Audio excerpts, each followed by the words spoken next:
Chapter 1. Grandma. "I'm going shopping in the village," George's mother said to George on Saturday morning. "So be a good boy and don't get into mischief." This was a silly thing to say to a small boy at any time. It immediately made him wonder what sort of mischief he might get into. "And don't forget to give Grandma her medicine at 11 o'clock, the mother said, and out she went, closing the back door behind her. Grandma, who was dozing in her chair by the window, opened one wicked little eye and said, "Now you heard what your mother said, George. Don't forget my medicine." "No, Grandma," George said. "And just try to behave yourself for once while she's away." "Yes, Grandma," George said. George was bored to tears. He didn't have a brother or sister. His father was a farmer, and the farm they lived on was miles away from anywhere, so there were never any children to play with. He was tired of staring at pigs and hens and cows and sheep. He was especially tired of having to live in the same house as that grisly old grunion of a grandma. Looking after her all by himself was hardly the most exciting way to spend a Saturday morning. "You can make me a nice cup of tea for a start," Grandma said to George. "That'll keep you out of mischief for a few minutes." "Yes, Grandma," George said.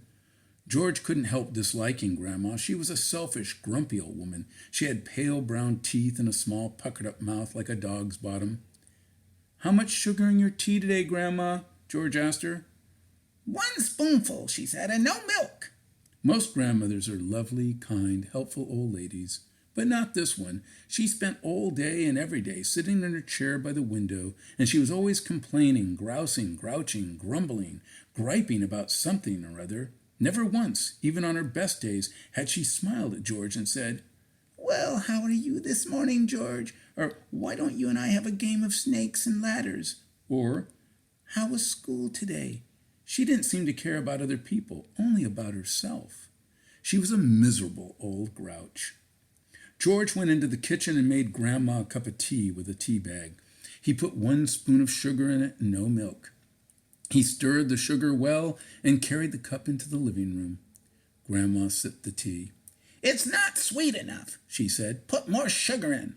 George took the cup back to the kitchen and added another spoonful of sugar. He stirred it again and carried it carefully to Grandma.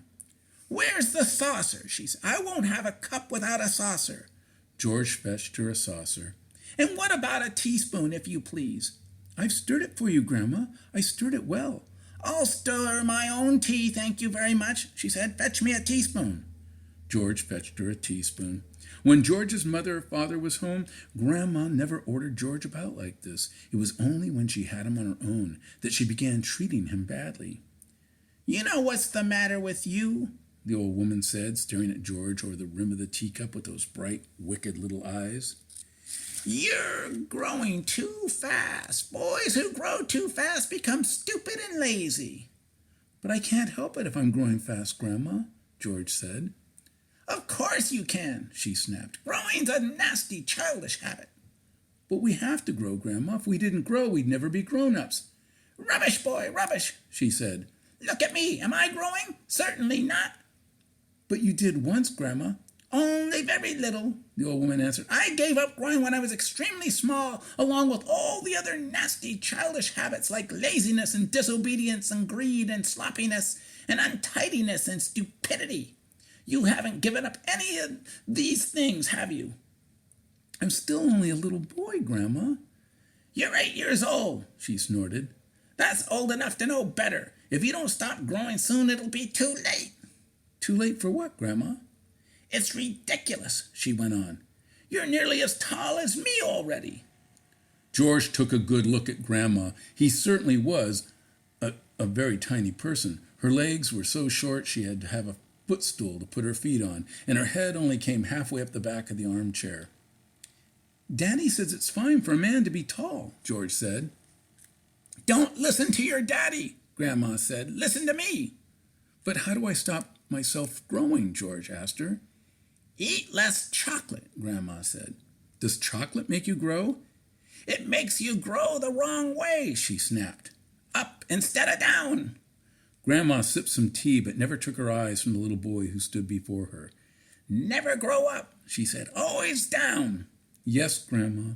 And stop eating chocolate. Eat cabbage instead. Cabbage? Oh, no, I don't like cabbage, George said. It's not like you like or what you don't like, Grandma snapped. It's what's good for you that counts. From now on, you must eat cabbage 3 times a day. Mountains of cabbage. And if it's got caterpillars in it, so much the better. Ouch, George said. Caterpillars give you brains, the old woman said. Mummy washes them down the sink, George said. Mummy's as stupid as you are, Grandma said. Cabbage doesn't taste of anything without a few boiled caterpillars in it. Slugs, too. Not slugs, George cried out. I couldn't eat slugs. Whenever I see a live slug on a piece of lettuce, Grandma said, I gobble it up quick before it crawls away. Delicious. She squeezed her lips together tight so that her mouth became a tiny wrinkled hole. Delicious, she said again. Worms and slugs and beetly bugs, you don't know what's good for you. You're joking, Grandma. I never joke, she said. Beetles are perhaps best of all. They go crunch. Grandma, that's beastly. The old hag grinned, showing those pale brown teeth. Sometimes, if you're lucky, she said, you get a beetle inside the stem of a stick of celery. That's what I like. Grandma, how could you? You find all sorts of nice things in sticks of raw celery, the old woman went on. Sometimes it's earwigs. I don't want to hear about it, cried George. A big fat earwig is very tasty, Grandma said, licking her lips. But you've got to be very quick, my dear. When you put one of those in your mouth, it has a pair of sharp nippers on its back end, and if it grabs your tongue with those, it never lets go, so you've got to bite that earwig first, chop, chop, before it bites you. George started edging toward the door. He wanted to get as far away as possible from this filthy old woman. You're trying to get away from me, aren't you? She said, pointing a finger straight at George's face. You're trying to get away from Grandma. Little George stood by the door, staring at the old hag in the chair. She stared back at him. Could it be, George wondered, that she was a witch? He had always thought witches were only in fairy tales, but now he was not so sure. Come closer to me, little boy, she said, beckoning to him with a horny finger. Come closer to me and I will tell you secrets. George didn't move. Grandma didn't move either. I know a great many secrets, she said, and suddenly she smiled. It was a thin, icy smile, the kind a snake might make just before it bites you. Come over here to Grandma and she'll whisper secrets to you. George took a step backward, edging closer to the door. You mustn't be frightened of old Grandma, she said, smiling that icy smile. George took another step backward. Some of us, she said, and all at once she was leaning forward in her chair and whispering in a throaty sort of voice George had never heard her use before.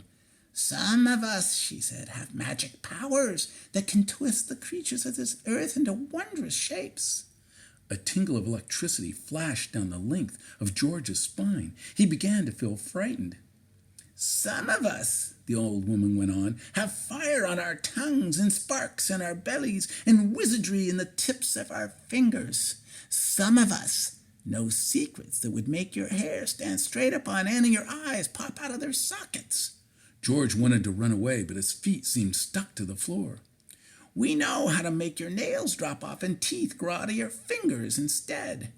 George began to tremble. It was her face that frightened him most of all, the frosty smile, the brilliant, unblinking eyes. We know how to have you wake up in the morning with a long tail coming out from behind you. Grandma, he cried out, stop! We know secrets, my dear, about dark places where dark things live and squirm and slither all over each other. George made a dive for the door. It doesn't matter how far you run, he heard her saying. You won't ever get away.